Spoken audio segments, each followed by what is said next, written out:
about myself that a lot of my movement in life is based on image and an image of what I should be or who I'm supposed to be and how to show up.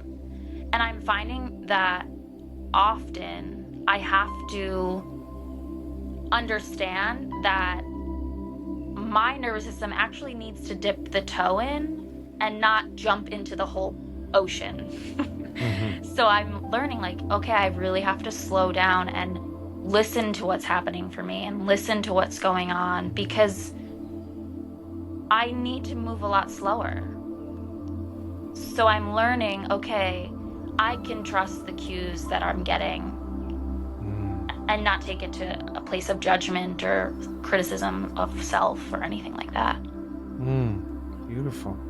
Beautiful. There's a piece of that sounds like a process that I've been through in my life, which is to, because I have tended to operate at a pretty fast pace myself. I've got a lot of feedback that I need to slow the F down. At various stages in my life, even at this ripe old age of almost 70. What that has meant for me is, that has yielded for me, is slowing down so that I can trust, so that I can, as you said, check in with the feedback that I'm getting from the situation and from my own body. A big piece of this for me has been to sensitize my body as an instrument of perception. And that's both in kind of day-to-day life, just remaining in contact with my body so that it is giving me the feedback that I need and that I'm noticing the feedback that I need to navigate a particular situation.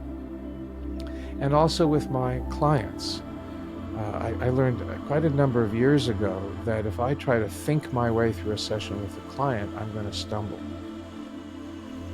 But if I feel myself through a situation, there's a book I'm reading now called New Self, New World, fabulous book. I think the author is Philip Shepard. And he describes a conversation between an ant and a millipede. And the ant is in awe of all of the legs that the millipede has and says, so when you're stopped and you're about to start walking, how does that work? How do you tell the first leg and which of those legs starts walking?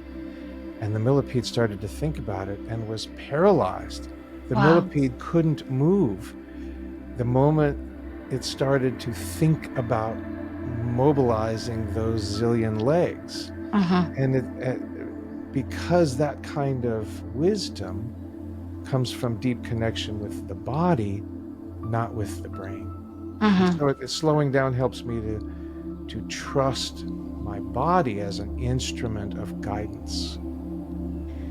Yeah, and like that really makes me think about working with clients and the slowing down that has to happen in that experience. Like, I think when I'm stuck in the thinking place, that's when I really find the defensive patterns come much quicker. Right. I think I'm trying to trust myself that I'm navigating what's the defense and what's the truth and what's fear and what's, all these things. And I think,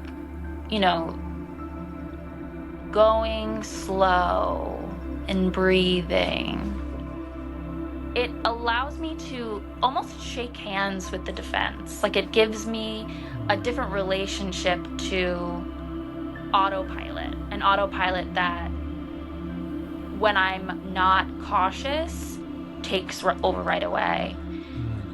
And I think the trust in that is like another huge aspect of it is I can trust that I'm not bad because of this autopilot or because of these defenses. And even that, I have my critic, but I can slow down enough to be in conversation with, which is very interesting. Yeah. Yeah.